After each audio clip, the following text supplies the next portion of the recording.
right?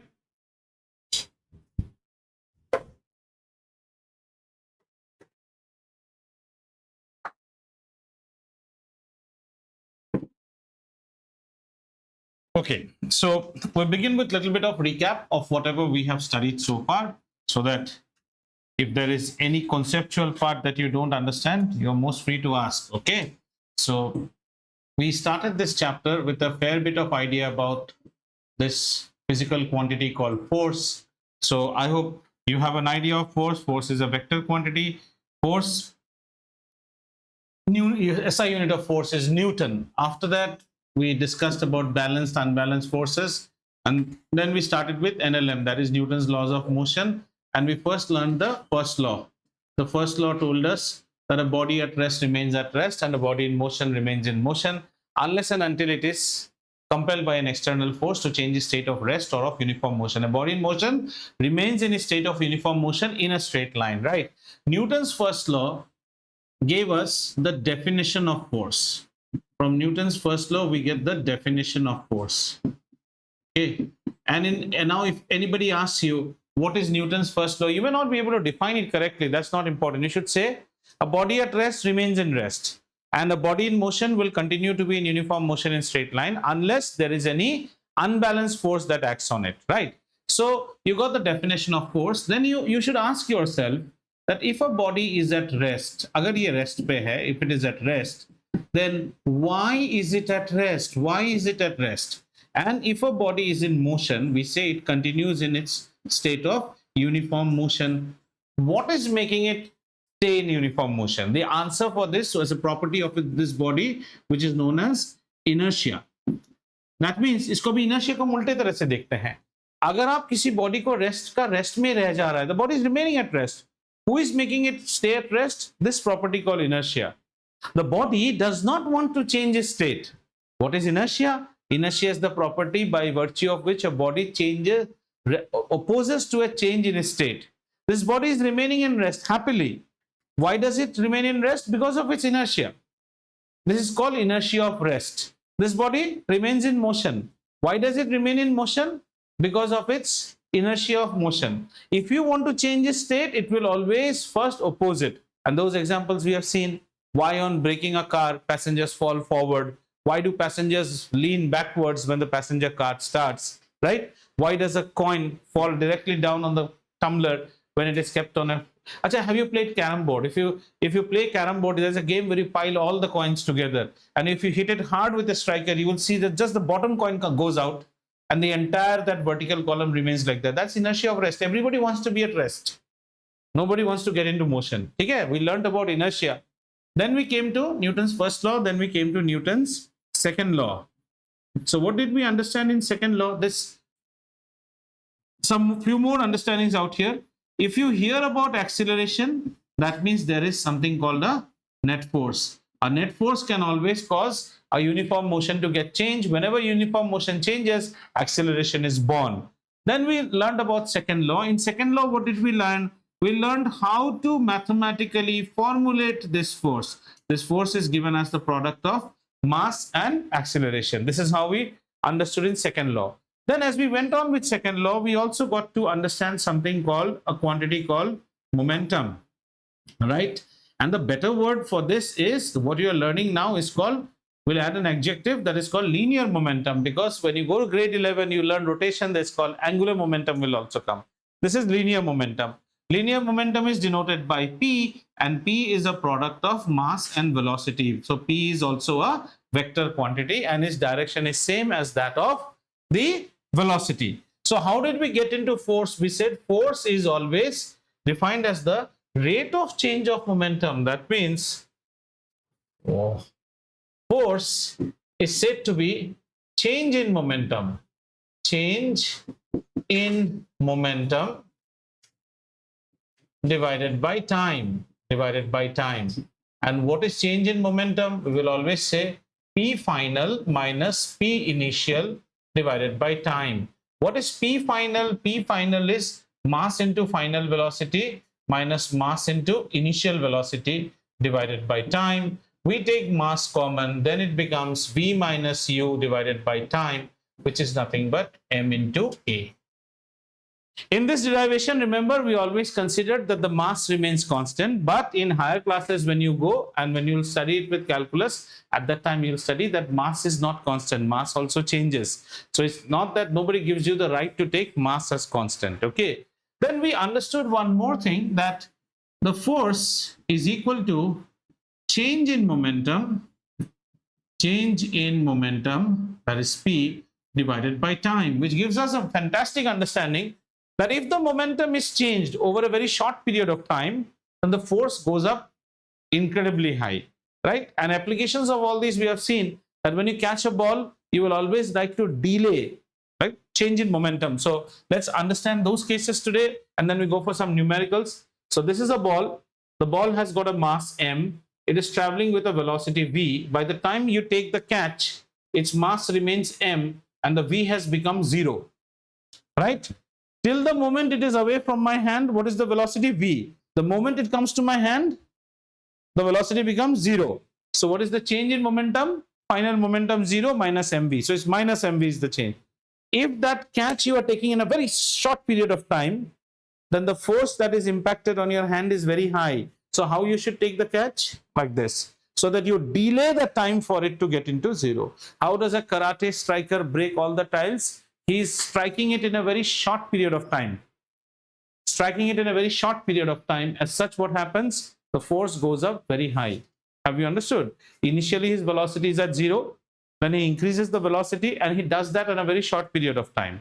In physics, whenever we are studying this sort of thing, so we can now say, if you multiply F into T, what do you get? You get change in momentum. Is this understood?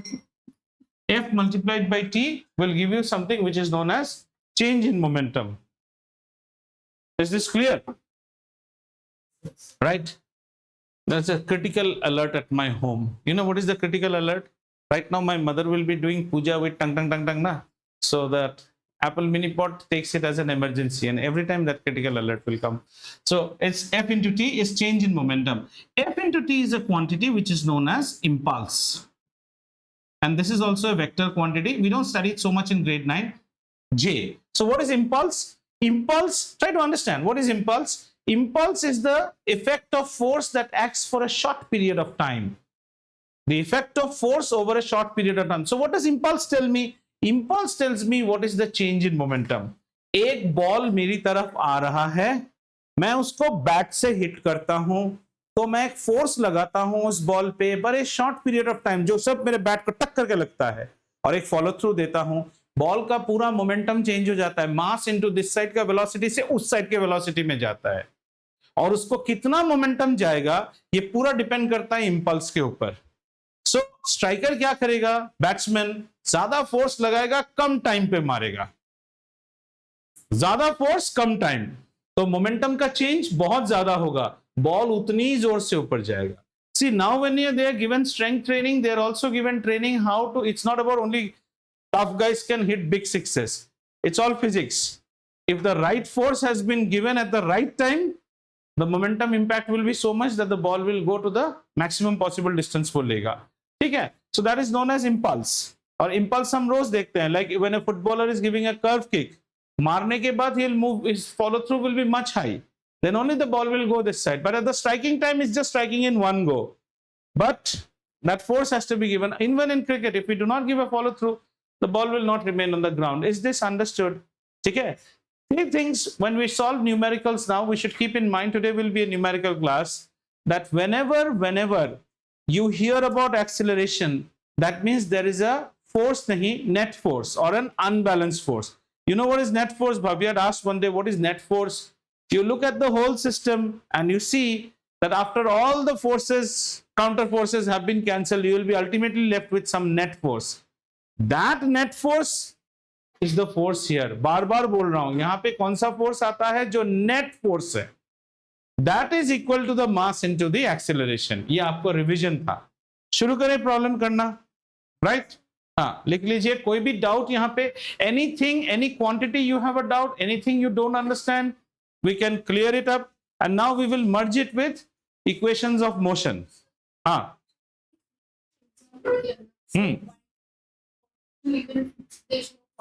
Even if it is no contact, that is the impulse. force acting for a short period of time, and if you don't give that force with the follow through, the ball will not, its momentum will not change. The velocity has to change, the direction of the velocity also has to change. Otherwise, how do you think you are hitting a shot which is taking a curve? तो curve नहीं लेगा ना, उसके velocity को change करना पड़ेगा. ठीक है, आगे चलें. Problems. भाई चलिए अभी एक एक करके प्रॉब्लम्स करते हैं. ठीक है, आपको क्वेश्चन लिखने की जरूरत नहीं, सो टाइम पास मत कीजिए. Anyway, the notes goes to you, and if you think that you don't see the notes, you'll see the video. Try to spend time here understanding how a problem is to be done. So let's look at the problem, and in physics, the most important thing is making the diagram. A block of weight 5 Newton. So अभी आपको weight के बारे में पता नहीं है, थोड़ा सा weight का ज्ञान दे देते हैं. Let's understand a little bit about weight before, and we will study weight more in what you call gravitation. तो weight क्या होता है देख लेते हैं. ये एक बॉडी है, इस बॉडी का मास कितना है बेटा? m. पहले वेट समझ लीजिए, वेट क्या चीज होती है. बॉडी का मास कितना है? m. दिस बॉडी को मदर अर्थ जो है अपने सेंटर की तरफ खींचेगा हमेशा. That is called the gravitational force of earth's gravitational force. ये बॉडी को हमेशा अपने सेंटर की तरफ खींचेगा. Who will pull it? Mother earth. If you were in some other planet also, the mother planet will also pull. But it all depends upon whose gravity is more, whose gravity is less. Like in Earth, we will be pulling it 6 times more than it will be pulled in Moon. This you will study. Moon पे ये इतना जल्दी नहीं आएगा जितना Earth पे आता है. तो weight is also a force. हाँ, weight is a force. It is the force of gravity with which the Earth is pulling this. तो इसका भी एक फॉर्मूला होना चाहिए. फोर्स का फॉर्मूला क्या होता है हमेशा? Mass into acceleration. सो मास तो मास ही है. ये जो एक्सीलरेशन है ना, right now you just gulp it because there is no other way. We will learn it in gravitation. There is a acceleration called g, which is called acceleration due to gravity, and this is a constant. ये एक constant है, ये एक constant है. इसकी value होती है 9.81 meters per second square. अभी आप इसे गल्प कर लो. It's a constant acceleration. Now wait, मजा लो. Now constant acceleration. ये बॉल कैसे आएगा? ऊपर से सीधा गिरेगा. Motion in a straight line under uniform acceleration. That means यहां भी आप सुवेट लगा सकते हैं. Are you understanding physics? So we call these as something like, we call this as free fall. Do you understand what is free fall? Free fall matlab if you drop it, it's not free fall. Free fall is just release it. So it is falling under the action of acceleration due to gravity. What motion it will take? Straight line. Is the acceleration constant? Yes. So this acceleration is a special acceleration which the earth exerts on anything that it is pulling, and that is represented by g. So weight का formula क्या हो जाता है? Weight is always mg. ये कोई बड़ा बात नहीं है. वेट फोर्स है. फोर्स इज मां के जगह में आ के जगह में जी लग रहा है, because g is also a type of acceleration. समझ में आया? तो वेट का यूनिट क्या होता है? Weight's unit is always newton. That's why they said a block of weight 5 newton. A block of weight 5 newton का मतलब है कि अर्थ इस बॉडी को, और वेट कहां से एक्सर्ट होता है? Centre of mass, centre of gravity हम बोलते हैं, not centre of mass, centre of gravity. वो भी थोड़ा इंटरेस्टिंग टॉपिक है. अभी आप 9th में हैं तो आपके लिए बड़ा सिंपल चीज है. जैसे let's take a cricket ball. The cricket ball is supposed to be uniformly distributed with mass. तो इसका आत्मा कहां पे है? Right at the core. Right at the core. So think, what we try to think is, if the whole cricket ball was thought to be a small point, then where is the point? Right at the center. So the weight always acts from the center. But I change it to a hula hoop ring now. अब weight कहां से act होगा? Centre of gravity से. Hula hoop centre of gravity is not even in the body, it's at the centre. Are you understanding? The whole body's weight is concentrated here. Nut का centre of gravity कहां पे है? उसके body में नहीं है, उसके सेंटर पे है. कॉन्सेप्ट समझ में आ रहा है ना? वेट हम, लेकिन आपके लिए जो भी बोलेगा, these are all supposed to be uniformly distributed. अच्छा, have you seen what you call in some Uber cabs, or somebody in your any relatives or other have you seen that people hang right at the mirror some Hanumans which are absolutely, ये देखे हो कभी गाड़ी में पूरा straight Hanuman एक रहता है, वो हनुमान ऐसा क्यों नहीं होता, ऐसा ही स्ट्रेट रहता है, उसको ऐसे बनाया गया है ना that his entire weight is, or you must have seen some have you seen this decorative people keep on their desk, there will be a pylon like this and there will be one eagle, और वो eagle पूरा balance करके रहता है इसके ऊपर, ऐसे ही रहेगा, गिरता ही नहीं है, ऐसा भी मिलता है। इसमें क्या होता है पता है, ये सब पोर्शन हल्का होता है, पूरा वेट कहां पे रखता है, बीक पे। So the entire center of gravity is here and the weight is acting from here, कोई फर्क नहीं पड़ता। वो हनुमान भी वैसे ही डिजाइंड है, आप उसको जैसे हाथ में लोगे ना तो सामने वेट है उसका। Obviously, all these things we are thinking that they are, the weight is symmetrically distributed. Let us imagine I take out this television monitor and the weight is not symmetrical, इस side में भारी है।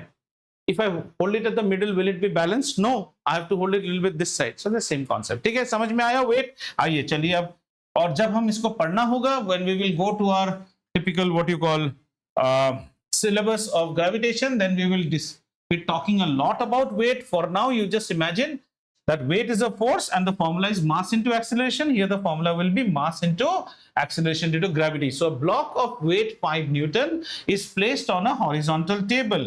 तो सबसे पहले हमें क्या करना चाहिए, हमें एक horizontal table लेना चाहिए, ठीक है। So this is our horizontal table, और इस टेबल के ऊपर हमने क्या लगाया है बेटा, अ ब्लॉक ऑफ वेट। तो इसके ऊपर एक ब्लॉक है, तो आइए एक ब्लॉक बनाते हैं। तो इसके ऊपर हमने एक ब्लॉक को रख दिया है, ये है हमारा ब्लॉक, ठीक है, clear. Of weight is placed on a horizontal table. Weight कितना है इसके ऊपर, how much is the weight, 5 newton. तो we should now have 5 newton आना चाहिए हमारे पास। सो चलो 5 न्यूटन फोर्स इसमें दिखाते हैं। So 5 newton is going to act right from the centre of this block. कितना वेट है इसमें, 5 newton. So this is 5 newton. In your language, what is this 5 Newton? The force. That means this block is exerting a force of how much? 5 Newton on this horizontal table. ठीक है ना। आपको अगर horizontal table गड़बड़ दिख रहा है तो क्या करें, ये जाएगा नहीं, अभी तेरा हो गया, होने दो। Then further, a person pushes the block from the top, exerting a downward force of 3 Newton. मतलब ऊपर से एक additional force भी इसके ऊपर act हो रहा है, और वो एडिशनल फोर्स कितने का है बेटा, 3 newton. That means there is a additional force out here and that additional force should be how much, 3 newton. मैं सिर्फ इसका पिक्टोरियली बना के आपको दिखाऊंगा और कुछ नहीं। Find the force exerted by the table on the body. Table body के ऊपर कितना फोर्स दे रहा है, ठीक है ना। इस डायग्राम को अगर हम सिंप्लीफाई करने की कोशिश करें, if we try to simplify this particular diagram, okay, let's say copy, and then I'm trying to simplify this diagram now, and while simplifying this diagram I'm taking off, ये force को हटा दिया, I know ये जाएगा नहीं अभी, that is another problem, okay।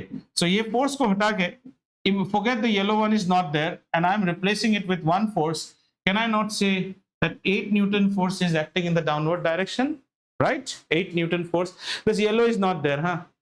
I just can remove it. So 8 Newton force is not there. Now read. Find the force exerted by the table on the body. Is this particular block at rest? As per the question, there's no movement. If it is at rest, that means no unbalanced force should be acting on it. Net force acting on this block must be 0. That's why it is on rest. इसका मतलब है कि इस block के ऊपर नीचे side से table कितना फोर्स दे रहा होगा, एग्जैक्टली 8 न्यूटन दे रहा होगा। It is not about solving, you should understand what did we solve, the net force exerted by the block on the table. अच्छा ये सोचो टेबल के ऊपर कितना आ रहा है, एक तो ब्लॉक ने 5 न्यूटन दिया, ऊपर से किसी और ने दबाया, सारा लोड तो टेबल के ऊपर ही है ना। तो table is feeling how much, 8 Newton downwards, right. Is the table at rest? Yes. Is the block at rest? Yes. A body can remain at rest only when no net force is acting on it. मैं नहीं, Newton और Galileo कह गया है। लेकिन आप कहते हो सर नेट फोर्स तो है 8 न्यूटन, एक फोर्स तुम्हें दिख नहीं रहा है, वो टेबल बुक के ऊपर लगा रहा होगा, वरना ये बुक धड़ाम से नीचे गिर जाना चाहिए था। सोच के देखो, you are resting both your elbows on this table now. अगर ये टेबल पेपर का होता तो आप धस नहीं जाते नीचे, right. But can an elephant rest both his elbows out there? No. So we say that table का strength beat हो गया. The table strength is a limiting force. You have still not scratched his limit. So he is able to give you. So what do we answer for this? इसका answer करने का technique है, the net force acting on the table is 8 Newton, and since the block is at rest, then not net force, the total downward force is 8 Newton, and since the block is at rest, as per the first law, no net force should be acting on it. That means there must be a counter force on the upward direction. Who is exerting that? The table is exerting on the block, which nullifies the downward force. And overall now अब ये body के, अब इस drawing को अगर हम एक और ड्राइंग करके देखें तो इस ड्राइंग को हम कैसे दिखाएंगे? इस ड्राइंग का एक और ड्राइंग बनाते हैं. हाँ, इसका एक मिनट एक और बनाते हैं. तो एक और ड्राइंग कुछ ऐसा बनेगा ये, and then we take our block और हम इस पे लिखेंगे क्या? हम इस पे लिखेंगे, इस पे एफ नेट 0 है. Force is direction. If you go by the Cartesian coordinate system, if the downward force is positive, y-axis up, then the upward force should be negative, right? So if you say F downward कितना होगा बेटा? F downward, if we say it is 8 Newton, right? Negative. Why am I taking it negative? Because it's going down. As per ये है ना, graph method में ऐसा रहता है ना, इस साइड नेगेटिव होता है ना बेटा, ये साइड नेगेटिव है. F upward कितना है? We don't know, right? F net कितना होना चाहिए? We know 0, and F net should be equal to this plus this. Therefore, F upward. Have you understood? Yeah. Newton's third law ये चीज नहीं है, यही लोग गलत कर देते हैं. इसमें न्यूटन्स थर्ड लॉ मत लगाइए, ये न्यूटन्स थर्ड लॉ नहीं है. अगर कोई भी स्कूल आपको कहता है ये न्यूटन्स थर्ड लॉ है, नहीं है. वो हम थर्ड लॉ के टाइम पे पढ़ेंगे. क्यों नहीं है? आज ये सवाल याद रखिएगा. आपको लग रहा है every action has an equal and opposite reaction. नहीं है, ये थर्ड लॉ नहीं है. This is what maximum students and maximum sometimes teachers also make a mistake. Third law के लिए जो दोनों फोर्सेस है ना, वो सेम टाइप होने चाहिए. ये सेम फोर्स नहीं है. एक ग्रेविटेशनल फोर्स है, दूसरा रिएक्शन फोर्स है. हम आगे पढ़ेंगे एक्शन रिएक्शन पेयर जब पढ़ेंगे. ठीक है, क्लियर आया? अगला क्वेश्चन देखें. चलिए नेक्स्ट क्वेश्चन. आंसर तो कुछ भी नहीं है इसमें. Total downward force 8 Newton, block is at rest, therefore net force on the block should be 0, which means an upward force of 8 Newton is exerted by the table on the block. यही तो आपको पूछा ना. बहुत बच्चा यहाँ पे 8 Newton लिख देगा. मैं उसको मार्क्स नहीं देना चाहूंगा क्योंकि उसने समझाया नहीं. वो तो बाजू वाले की कॉपी देख के भी लिख सकता है. लेकिन अगर कोई 8 न्यूटन नहीं लिख के बोले, ऐसे लिखे, total downward force is 8 newton, since the block is at rest, the table must be giving an equal force in the upward direction. 8 mention ही नहीं किया, which satisfies Newton's first law for the body to be at rest as no net force is acting on it. Right? Chumeshwari marks, full marks. तो समझा है problem को. Physics is not about getting the answer. How did you get the answer? चलिए next question. चलिए. क्या हो गया? एक ही क्वेश्चन बार बार आ रहा है. Questions didn't get copied only. 3 questions, 4 questions are same. Okay. I had some so beautiful questions. 4 questions are gone. Okay. A force produces an acceleration of this when it is acting on a mass. Can you get me the force in newtons? Okay, I want to get the force in newtons. चलिए calculate करने की कोशिश कीजिए. इसमें क्या क्या दिया हुआ है हमें? We have calculate the force in newtons. So let's first write our given data. What is given to you? पहले given data निकालिए. Acceleration दिया हुआ है आपको, acceleration, और इसको आप A लिखिए 5.0 सेंटीमीटर पर सेकेंड स्क्वायर. आप लोगों को ये 0.0 का भी अहमियत नहीं पता. This 0.0 is significant figures, 2 significant figures. Okay, mass कितना है? Mass is equal to 20 grams. Find the force in newtons. इसको 2 तरह से हम ये प्रॉब्लम कर सकते हैं. टू फाइंड फोर्स, मास में m लिख लीजिए, force F in Newton's. Okay, whenever you write newtons, then newtons is written in small. The person's name is written in capital. The unit is written with capital N. But when you spell out the unit, the newtons is always in small. ठीक है? Force in newtons निकालना है हमें. So we always, आप ये याद रखिए, physics की कोई भी प्रॉब्लम में मार्किंग ऐसा होता है. It's like formula, substitution, okay, answer and unit. Usually 1/4 25% weightage रहता है इस स्टेप्स में. तो मान लीजिए आपका आंसर बहुत बड़ा आया, √34 डिवाइडेड बाई 28 इंटू 6. आपके पास टाइम नहीं है, आप यूनिट लिख दीजिए, आपको एटलीस्ट 3/4 मार्क्स मिल जाते हैं. You can proceed. So what is the formula? Force is equal to mass times acceleration. लेकिन आपको फोर्स किस में निकालने बोला है? न्यूटन में निकालने बोला है. So if you want to find the force F in newtons, then the mass should be in kgs. So 20 divided by 1000. Now the mass has come in kg. And इसको सेंटीमीटर को metre में convert करना पड़ेगा. So how much is it? 5.0 divided by 100. अब ये क्या हो गया? Metre per second square. So this is how you will solve it.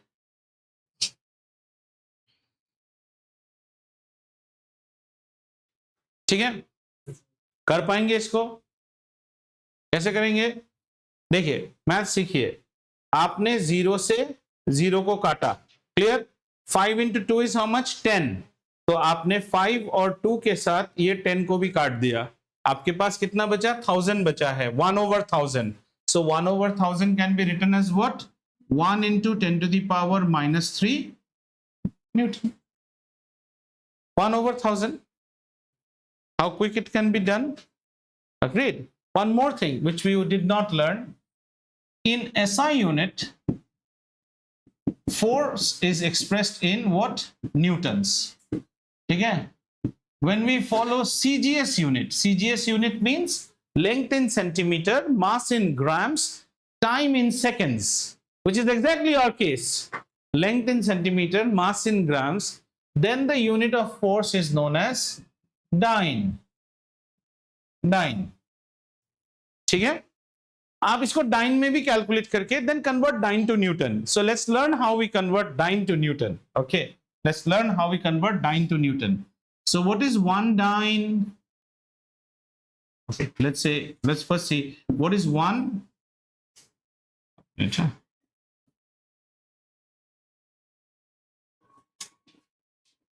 1 minute children. Dyne. So let's see what is 1 Newton. What is 1 Newton? 1 kg multiplied by 1 meter per second square. Agreed? Now try to convert this. What is 1 kg?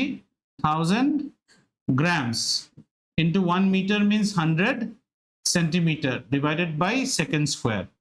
Agreed? This portion you separate it out. So you make it 1 gram into 1 centimeter per second square and separate out 10 to the power 5. How did I get 10 to the power 5? 3 zeros here and 2 zeros here. ये चीज अभी अभी आपको बताया ना, ये चीज क्या है? ये 1 dyne है ना. देखो, this is 1 dyne.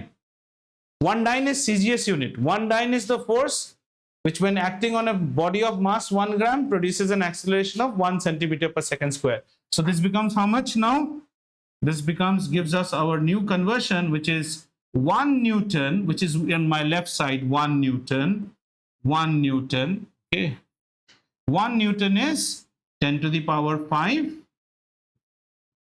dynes. So in this problem, you could have straight away multiplied 5 into 20, which would have given you how much force? 100 dynes. 10 to the power 5 dynes make it 1 Newton.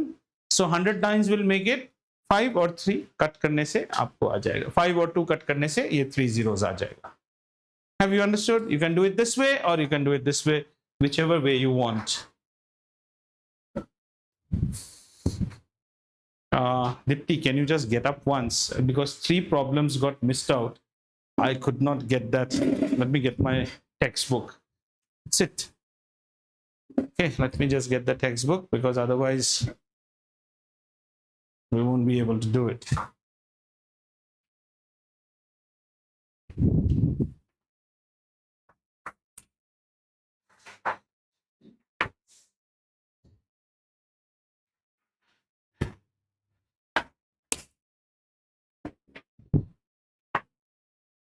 Check if you have understood this problem. If there is anything that you have not understood, let me know. I'll explain you before we go to the next problem. Dipti, 1 minute. One. Sorry. कुछ चीज समझ में नहीं आया? 1 minute बेटा. Sorry. ठीक है?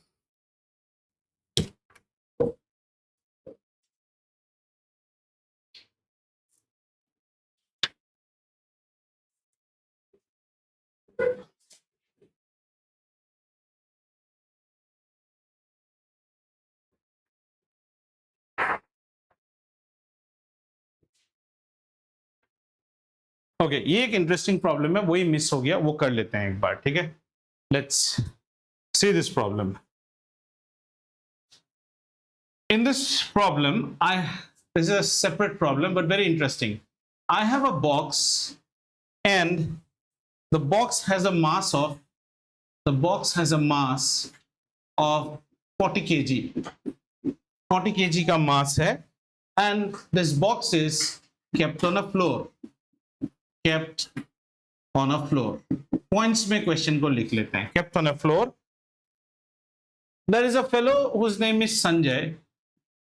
Sanjay is trying to push this block from left hand side to right hand side.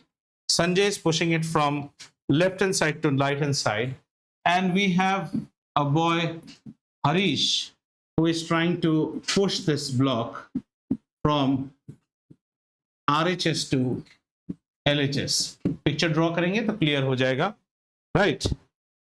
Forces exerted by them are, this fellow is exerting 35 Newton force and this fellow is exerting 25 Newton force. Okay, so however this box remains stationary. This is the catchword. This box remains stationary. Okay, यहाँ spelling में गलती मत करना. Pencil eraser जो खरीदते हो वो है स्टेशनरी, ERY. ये स्टेशनरी का मतलब at rest. The block remains at stationary. Explain this scenario. Because the question had that, I will not tell you what it is. I will try to explain this scenario. So let's first make the diagram first. Okay. So we have a box. मजेदार questions है ये सब. देखो, we have a box और ये box किसके ऊपर है? एक फ्लोर के ऊपर है. ठीक है, this is on a floor and then it says that the box has a mass of how much beta? 40 kg is its mass, and we have got two fellows. On this side we have a fellow who is trying to push it, and on this side we have a fellow who is also trying to push it. देखो तो किस side में कौन है? Sanjay is pushing it from left to right. Harish is pushing it from right to left. Sanjay कितने में push कर रहा है? Sanjay पुश कर रहा है 25 न्यूटन्स में. तो इसको थोड़ा सा ऐसे दिखा देते हैं तो अच्छा लगेगा. संजय इसको ऐसे पुश कर रहा है और ये इसको ऐसे पुश कर रहा है. ठीक है, राइट. कितने में पुश कर रहा है? 25 Newton's. And Harish is pushing it at how much? 35 Newton. लेकिन बड़ा अजीब बात है कि ये जो है ये स्टेशनरी ही है.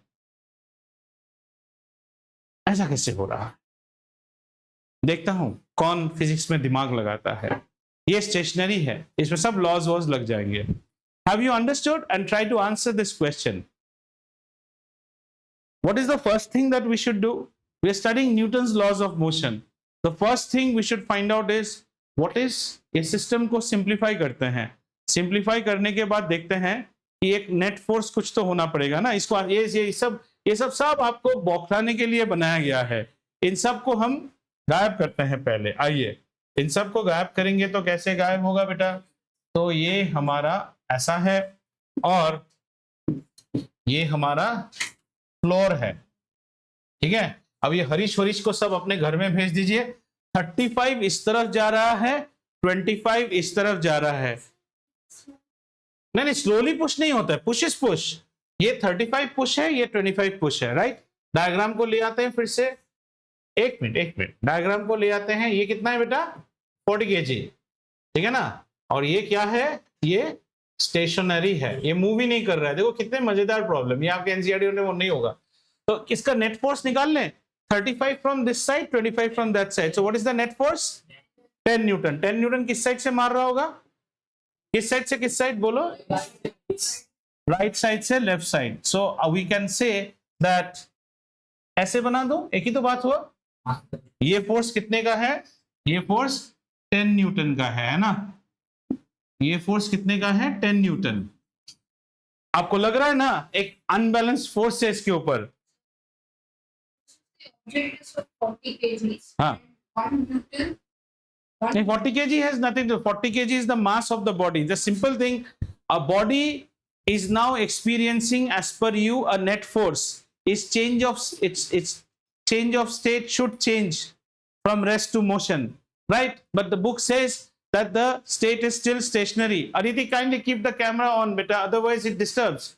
So it's still stationary. If this is stationary, that means as per Newton's first law, net force on this still has to be zero.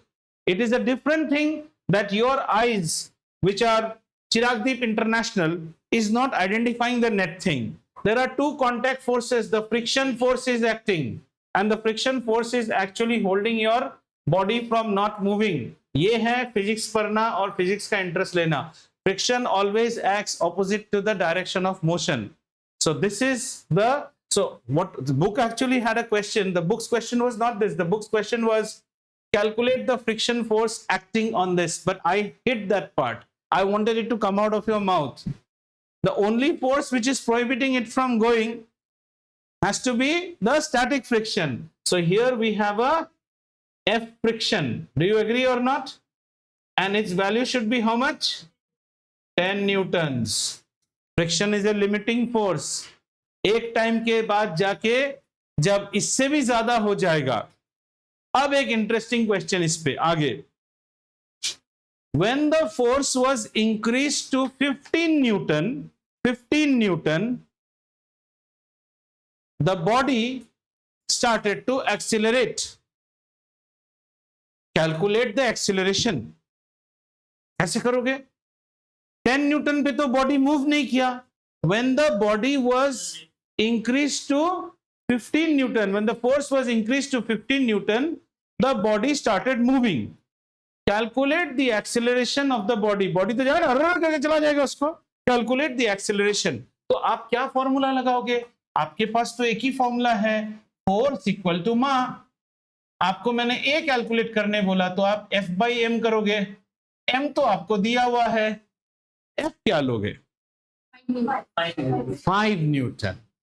Maximum children will take F as 15 और लड्डू खा जाएगा। 15 is not the net force. वो force जिसने उसको चलने पे मजबूर किया वो 15 नहीं, वो 5 न्यूटन है, क्योंकि दसिया पे तो हम मूव ही नहीं कर रहे थे। सो ऑलवेज रिमेंबर, ये जो फॉर्मूला है ना, इसको ऐसे नहीं रीड करो, इसको हमेशा ये रीड करो, F net is equal to net force. समझ में आया? मजा आया ये प्रॉब्लम? ये क्वेश्चन एक बार दिया था, बच्चे सब 15 डिवाइडेड बाय मास कर दिया और एक्सीलरेशन निकाल दिया। क्योंकि बच्चे क्या है ना, फॉर्मूला पे ज्यादा विश्वास करते हैं। आप थ्योरी को समझो। द नेट फोर्स 15 जब हमने लगाया, उसमें से 10 तो इसको ही ओवरकम करने में गया। हमारे पास खर्चे को कितने बचे? 5। तो 5 न्यूटन ने समझ में आया? क्लियर? चलिए go to the next problem. इस वक्त घर में जाके जब आप वीडियो देखते हैं, आप दोबारा कर सकते हैं। Just try to develop your knowledge. चलिए, न्यूटन्स ये वाला कीजिए। बहुत सारे जगह पे ना सेम चीज कॉपी हो गया है।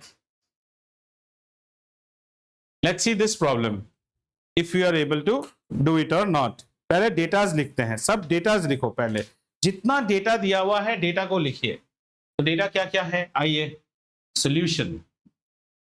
Let's see what is given. Then we will see what formula to apply or not to apply. Given. Yeah, please tell me. net force of the object is 10 Newton. Net force as of now, the question when it was brought, there is no net force, otherwise the body would have moved. The net force is 0. You are thinking 10 Newton is acting, you are not able to identify the counter force which makes the net force 0. Yeah.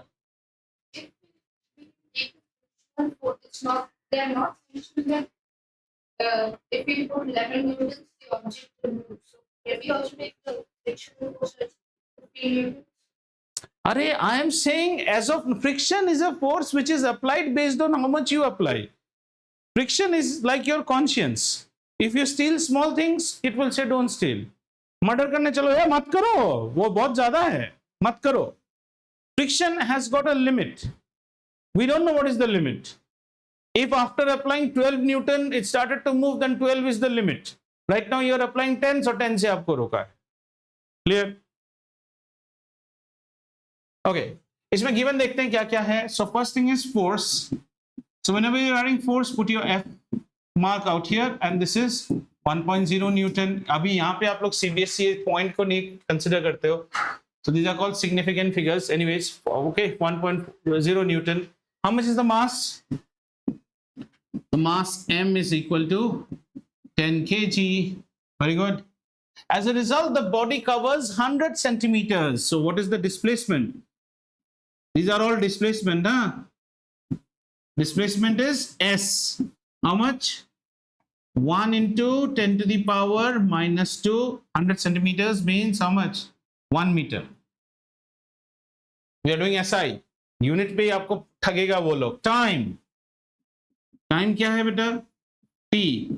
कितना है? 4 seconds. Is moving along a straight line. मैंने displacement क्यों लिखा? क्योंकि ये सब कुछ straight line पे हो रहा है. Find the initial velocity. तो थोड़ा सा प्रॉब्लम को करने की कोशिश करते हैं. डायग्राम नहीं ड्रॉ करेंगे तो कुछ नहीं सीखेंगे फिजिक्स में. Stop your urge to solve the problem by putting formulas. So this is our straight line. So we have a body. So this is my body, right? A force of 1 Newton acts on a body, and so the body is covering a distance of how much? 100 centimeters. So it has covered a distance of how much? 100 centimeters. That is 1 meter. This much distance is 1 meter. How much is the mass? 10 kg. Right? And the time taken is how much? 4 seconds. Find the initial velocity. ठीक है? Initial velocity आपको निकालने बोला है, तो हम यहां पे लिख ले to find initial velocity. और initial velocity क्या होता है बच्चा? U is unknown. अब माइंड मैप में आप अपने प्रॉब्लम को प्लेस करने की कोशिश कीजिए before you do, and that's what I will do with you.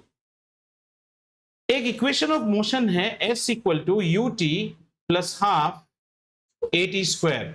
अगर हम इस इक्वेशन ऑफ मोशन को देखें तो s हमें पता है, t हमें पता है, u निकालना है, a नहीं पता है.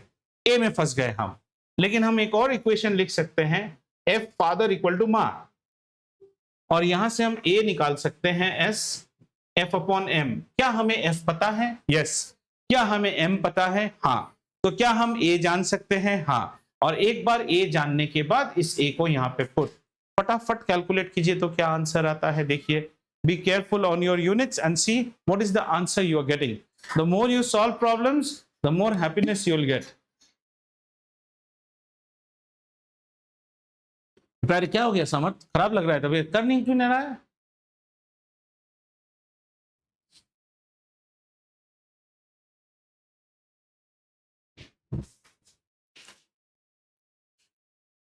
Initial velocity, and this is connected by s equal to ut plus half at square.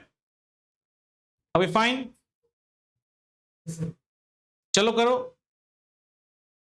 सबसे पहले एक्सेलरेशन निकालो. तो हो गया, acceleration is f by m 1 by 10. 1 by 10 is 0.1. Don't do it 0.1. Keep it as 1 by 10. Calculations छोटे करने की technique सीखिए.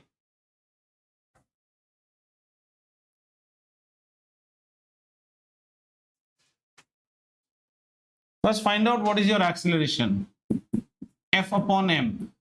f की वैल्यू कितनी है 1, a की वैल्यू m की वैल्यू कितनी है 10, so many meters per second square, keep it like that because our end result is not to find the acceleration but to find the initial velocity, ठीक है।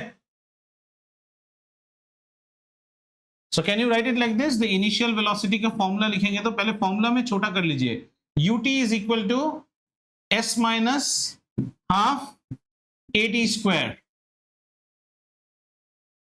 समझ में आ रहा है?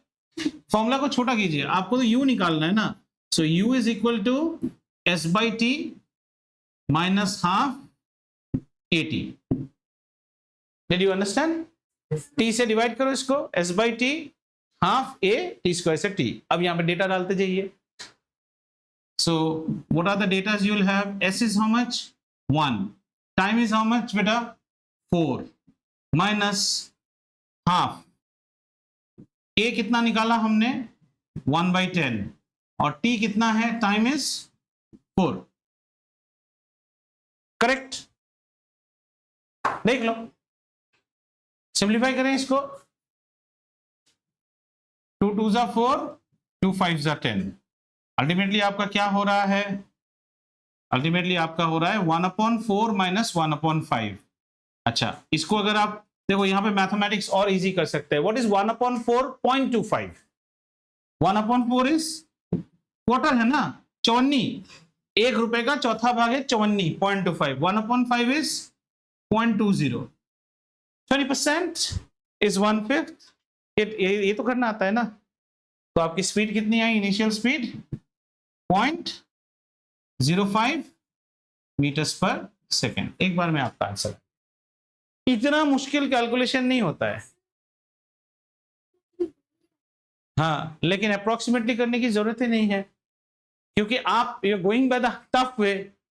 आई see what I did, I got the acceleration. What you guys will do, you will convert it into point. Never, point is your biggest enemy. ये आपको थोड़ी निकालना है, आपको तो फाइनली ये निकालना है। दूसरा आपने क्या गलती किया होगा, आप यहाँ पे सब डेटा पुट करते हैं, मैंने वो नहीं किया ना। मुझे डिस्प्लेसमेंट थोड़ी चाहिए, मुझे क्या चाहिए, लीनियर इक्वेशंस कब सीखेंगे, मुझे चाहिए now. See, this is how CBSE and Cambridge differ. CBSE इसको सिखाएगा, कैम्ब्रिज क्या बोलेगा पता है, change this formula in terms of u, मतलब to make u as the subject and rest on one side. तो मैंने वही किया, u is equal to this, मेरा जॉब मैंने आसान कर लिया।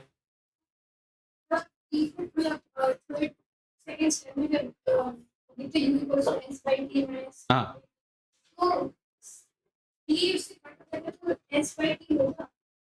उससे क्यों कट होगा, ये तो एक टर्म है ना बेटा, ये पूरा तो एक टर्म है।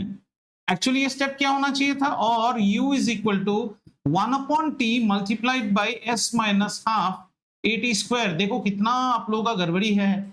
1/t इस पूरे चीज को डिवाइड करेगा ना, तो 1/t से s को मल्टीप्लाई कीजिए s बाई टी, और 1/t से, अरे मोनोमियल इंटू बाइनोमियल, 1/t। ये पूरे देखो, ये जो है दादाजी की जायदाद है, ये बेटे को भी मिलेगा, बेटी को भी मिलेगा ना। आप क्या सोच रहे हो, आप इससे डिवाइड करके इसको छोड़ दोगे, ऐसे थोड़ी होगा।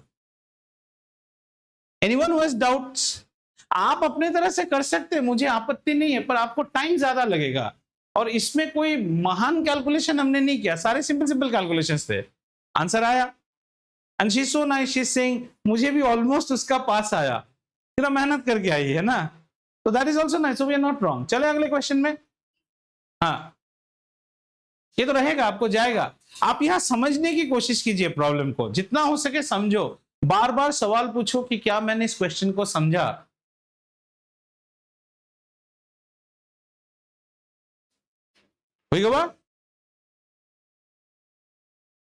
तेरा प्रॉब्लम होना चाहिए क्लास में, 13/5 से 65, हर problem 5 minute means at least 13 problem जाना चाहिए। नहीं गया, देखो चले आगे। नेक्स्ट, इसको कीजिए, पहले फटाफट डेटा लिखिए, फटाफट डेटा लिखिए। A force acting on a particle of mass 200 displaces him this, find the magnitude. इस प्रॉब्लम को डाइन में सॉल्व कीजिए, इजी रहेगा। पूछा तो नहीं ना कितना न्यूटन, बाद में न्यूटन में कन्वर्ट कर देंगे, तो ये सब क्या है 200 ग्राम, फिर पॉइंट का कारोबार आएगा। और अगर हमें इसमें करना है, इसमें भी कर सकते हैं। चलिए let's start our problem. Solution क्या क्या दिया हुआ है, गिवन क्या पहला चीज क्या दिया हुआ है बेटू? मास। मास क्या होता है? m। कितना है? 200 ग्राम्स। नो सर, हम इसको SI में ही करेंगे। कर, हमारे को क्या प्रॉब्लम? 2/10 है ना? 2/10 बोले तो 1/5 kg। फिर क्या आया? डिस्प्लेसमेंट। ओके, डिस्प्लेसमेंट होता है S। कितना है? 400 सेंटीमीटर, मतलब 4 मीटर। बहुत अच्छा। Find the magnitude of the force. इस बार इनिशियल वेलोसिटी। इनिशियल वेलोसिटी कितना दिया हुआ है? U is equal to 0 metre per second. समझ में आया? या और टाइम कितना दिया हुआ है बेटा? Time is T which is equal to 2 seconds. ये तो और इजी प्रॉब्लम है। And find the magnitude of the force. So to find force F equal to unknown. ठीक है, प्रॉब्लम को मन मन में देखने की कोशिश करते हैं। अब यहां पे आता है मन मन की बात। आइए मन की बात देखते हैं। क्या निकालने बोला है? बोलो। फोर्स। तो फोर्स तो हमें एक ही पता है, फादर इक्वल टू माँ। माँ पे M पता है, A नहीं पता। A को बाकी कहानियों से ढूंढना है। सौ equal to UT plus half AT square. और बहुत ही अच्छा है, ये पोर्शन जीरो हो जाएगा क्योंकि इनिशियल वेलोसिटी जीरो दिया हुआ है, तो जीरो से मल्टीप्लाई करने से हो गया। तो आप इसको देखोगे, मैं इसको नहीं देख रहा हूं। देख भाविया, तेरे लिए, ओनली फॉर यू। A की वैल्यू क्या हो जाएगी? 2S divided by T square. ये करना सीखो। A की वैल्यू क्या हो जाएगी? 2S divided by T square. आप क्या करोगे? आप इसमें सब डालोगे, मत डालो। हो गया। अब A निकाल लें हम लोग फटाफट। 2S मतलब S की वैल्यू कितनी है बेटा? 4। और टी स्क्वायर कितना होगा? टी कितना दिया है? टाइम 2। 2 स्क्वायर हो गया 4। 4 ने 4 को काटा। A की वैल्यू कितनी है? 2 मीटर पर सेकेंड स्क्वायर। तो फोर्स निकल जाएगा। Force is what? माँ। माँ मतलब माँ कितना है? 1/5 मल्टीप्लाइड बाई A कितना है? 2। यानी कि कितना हो गया? फोर्स हो गया 0.4 न्यूटन। हाँ, कौन सा? टी स्क्वायर ही तो किया ना। T2 है तो T का स्क्वायर 4 है। क्या छोड़ी कहां बैठे? थॉट बोलने से थोड़ी चलेगा। 4 ने 4 को काट लिया। ठीक है, 2/5 मतलब कितना? 0.4 ही होता है ना। 5 4 या 20। सवाल समझ में आया? जो मांगा है उसको पहले देखिए, फॉर्मूला में डालिए। उसमें कुछ एक चीज छुपा देगा, वो दूसरे कांड में छुपा हुआ है। उस कांड से उसको निकालिए और प्रॉब्लम को आगे बढ़ाइए। चले आगे। If you think you have understood, then we can go ahead. You have to do some work at home also. We can't sit and copy and do the whole problem and tally it here. Here it's all about understanding. And just take the finer points. You should actually copy this workout, which will be helping you to do this problem at home. Have you understood this? क्या हो गया भाविया? मुंह ऐसा tension ले रहे हैं। नहीं समझ में आया तो बोलो, गाड़ी रोकेंगे। बैठेगा सब 10 मिनट, क्या है इसमें? क्लास 9 का प्रॉब्लम 1 घंटे का क्लास 1 घंटा नहीं भी हो सकता, 10 मिनट इधर उधर भी होता है। मुझे भी भूख लगता है, पर मैं आपको समझा के जाऊंगा। बोलिए। हमें निकालना था फोर्स। फोर्स होता है माँ। माँ में हमको माँ पता है, आ नहीं पता। आ को डालने के लिए हमने ये फॉर्मूला डाला। इस फॉर्मूला को आसान करने के लिए यूटी पार्ट 0 है। क्यों 0 है? क्योंकि हमें बोल दिया इनिशियल वेलोसिटी 0। तो हमारे पास अभी S की वैल्यू क्या है? S equal to AT square by 2।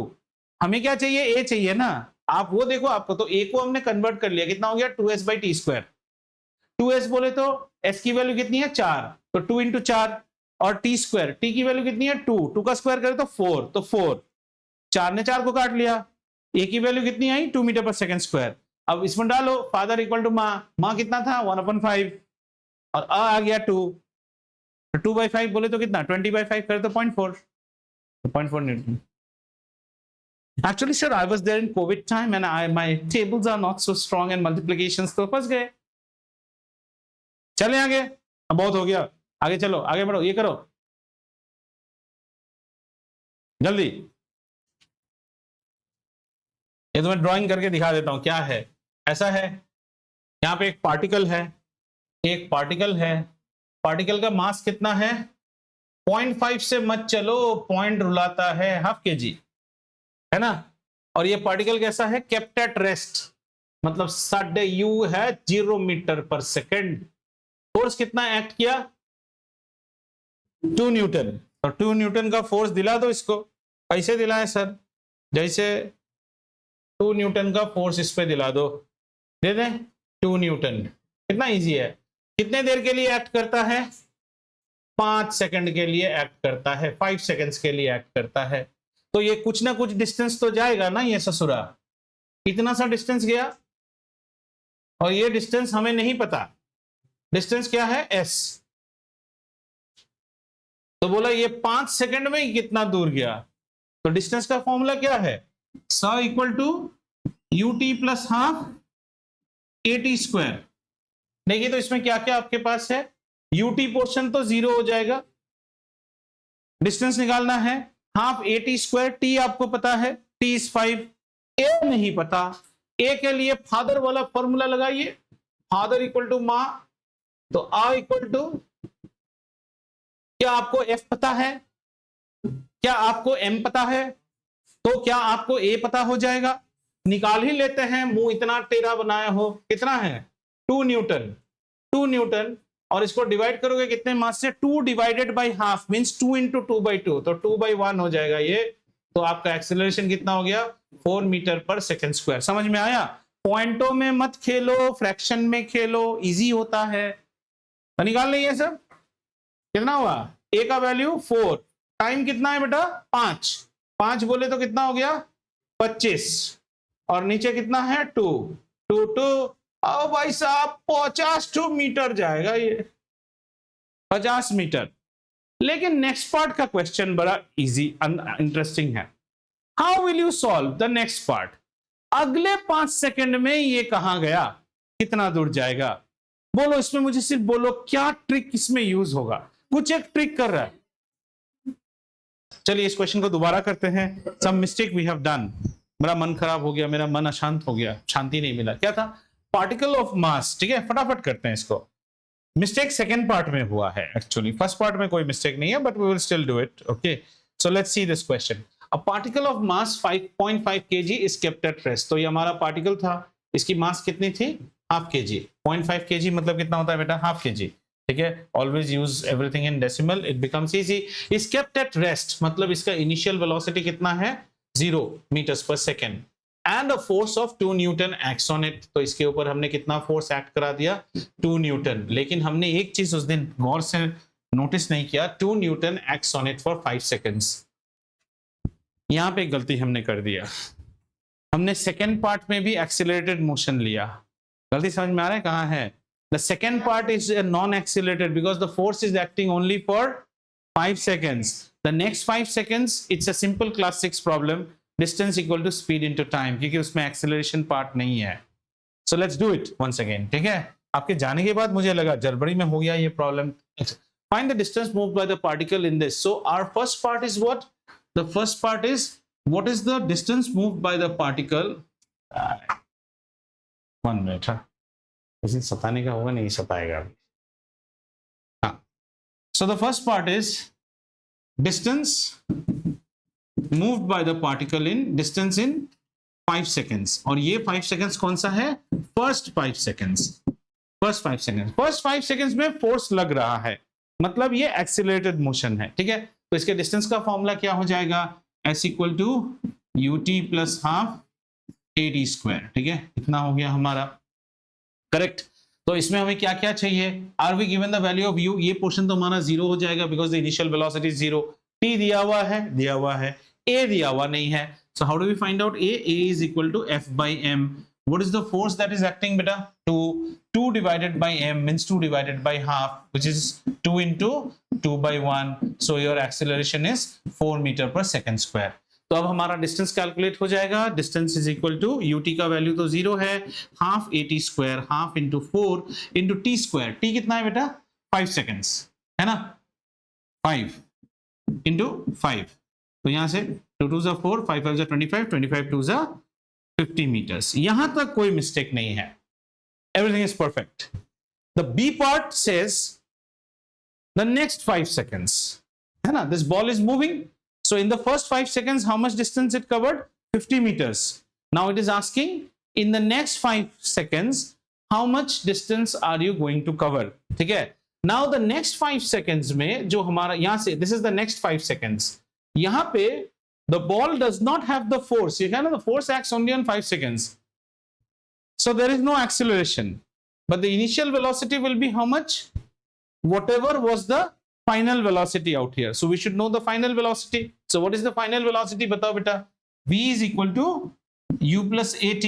This is the final velocity at this first part. So v की value कितनी आई? V is equal to u is 0, a is how much, 4, t is how much, 5. So v's value is 20 meters per second. This v now becomes the new u out here. Have you understood that? ठीक है, और आपको क्या बोला, distance calculate करो, तो आप यहां पे भी लगा सकते हो s equal to ut plus half at square, but since there is no force, so a is 0, so this portion goes away and it becomes your class 6 formula, distance equal to speed into time. तो कितना distance cover करेगा यहाँ पे, speed is how much, 20 multiplied by time कितना है, 5, so 100 meters distance it will cover. Have all of you understood what this was a mistake we did in the last class? In the last class we even used the acceleration value out here, which is not correct. Are we fine? Now we will truncate this video and punch it in that video and then we will proceed. करना चाहो तो कर सकते हो, कितने हैं और, ये लास्ट है, चलिए ये कर लेते हैं. A car of mass 1000 kg including everything inside it, the dairy milk which the child had bought, that is also included, is on a horizontal road moving with a speed of 72 km per hour. मैं तो सिर्फ drawing करूंगा, मुझे drawing करने में ही अच्छा लगता है. आप इतने ड्राइंग क्यों करते हो? क्योंकि मुझे अच्छा लगता है. तो ये है हमारा रोड और इस रोड में जा रहा है एक कार. अरे यार, इसके तो इसमें एक कार जा रहा है, ऐसा ऐसा ऐसा एक गाड़ी है. एक गाड़ी का मास कितना है, 1000 किलो. 1000 किलो बोले तो 1 tonne. 1000 kilo, everything inside it is moving on a horizontal road.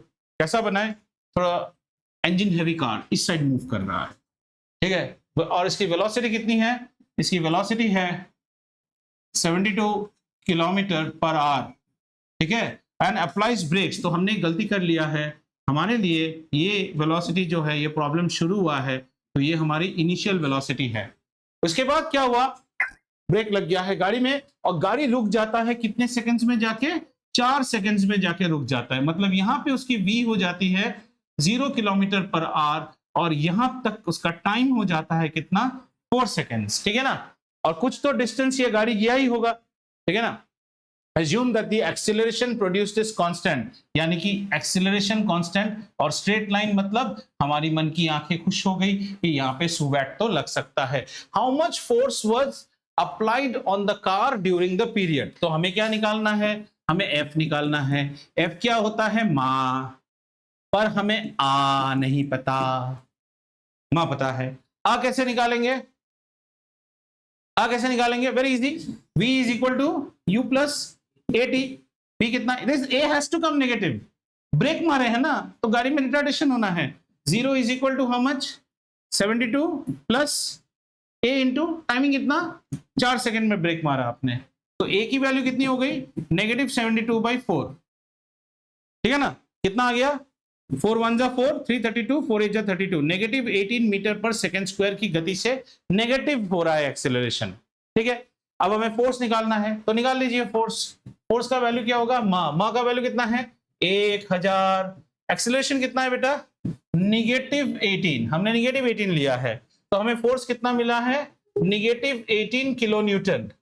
What does the negative tell you? That the force is acting opposite to the direction of motion. That's why it is negative. All the velocities were this side. Have you understood?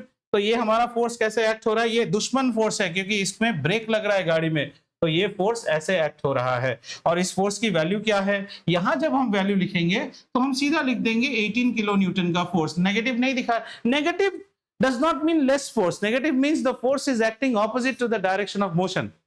अब अगला सवाल, which object exerted this force? ये जानना चाहता हूं मैं, ये force किसने एक्सर्ट किया, किसी ने तो रोका ना आपको, कौन रोका, Which object? Which object? ये don't answer just like that. ये last moment दिमाग गरम करते हो. Which object? Which object? किस पदार्थ ने ये फोर्स एक्सर्ट किया? किस पदार्थ ने? रोड. रोड. ब्रेक्स कभी भी आपको रोकता नहीं है. ब्रेक्स आपके मूविंग व्हील को लॉक करता है. उस वक्त रोड का फ्रिक्शन उस व्हील को लॉक हो. आपने मेरे को लॉक कर दिया ना, तो आईसी डे में अमेरिका में भी मैं लॉक हो गया. फिर मैं स्किड क्यों करता हूं? क्योंकि रोड फ्रिक्शन नहीं दे पाता है. Brakes don't stop you. What stops you is the friction between the tire and the road. The brake will just lock the wheel. The wheel will no more rotate. But you can still skid ना. सोच के देखो. अभी मैं यहां पे जूता नहीं है, ऐसे लेके स्वी मार सकता हूं ना. That's what happening. Brakes do not stop a vehicle. Brakes lock the wheel, which creates a huge force, as a result of which the road will give you the friction, and the friction depends upon the quality of the tire and the road. अगर tyre घिसा हुआ है, अभी इसी road में आप oil डाल दीजिए. Break का काम था गाड़ी को रोकना, ब्रेक ने गाड़ी को लॉक कर दिया. इसीलिए तो कहते हैं जब आप यूएस में गाड़ी चलाओगे आपको ऐसा एक सिंबल आता है, slippery roads. Do not brake just like that. आप ब्रेक मारोगे गाड़ी रुकेगा नहीं. चाइना वगैरह में गाड़ियों में चेन्स रहते हैं, स्नोई एरिया में चेन्स रहते हैं. You have to stop the vehicle. ये गाड़ी ब्रेक मारने से गाड़ी रुक जाएगा, व्हील लॉक होगा, जाके मारेगा उसको. That is more dangerous because you will go like a particle. Now race में होता है ना, पूरा स्ट्रट करके जगह मारता है वो. समझ में आया ऐसे प्रॉब्लम. अगले क्लास में हम न्यूटन के लीनियर मोमेंटम हुआ. एक और चीज जो भी बहुत ही इंटरेस्टिंग है, आजकल सीबीएसई इसको घटाया है पर it will be there in लक्ष्मी से, कॉन्जर्वेशन ऑफ लीनियर मोमेंटम देखेंगे. पहले थर्ड लॉ पढ़ेंगे, फिर कॉन्जर्वेशन ऑफ लीनियर मोमेंटम. वहां पे और इंटरेस्टिंग प्रॉब्लम्स आते हैं. आइडिया आया? ऐसे टाइप के प्रॉब्लम्स आपके एग्जाम में बहुत आ सकते हैं. थोड़ा और सिनेरियो सिंपल करके देगा. ठीक है, तो आज का कार्यक्रम यहाँ समाप्त होता है. किसी को अगर यहाँ इस क्वेश्चन में भी, I know you have a rush to go, but still think once, have you understood this question और not? Have you understood why the negatives came? Because it's a brake applying scenario, there will be retardation, and that retardation multiplied will give you a negative force, which means this force is acting opposite. That's why the vehicle is retarding. If it was a kick force, their acceleration would have been positive, the force would also have been positive. ठीक है, चलिए, बहुत अच्छा, धीरे धीरे करके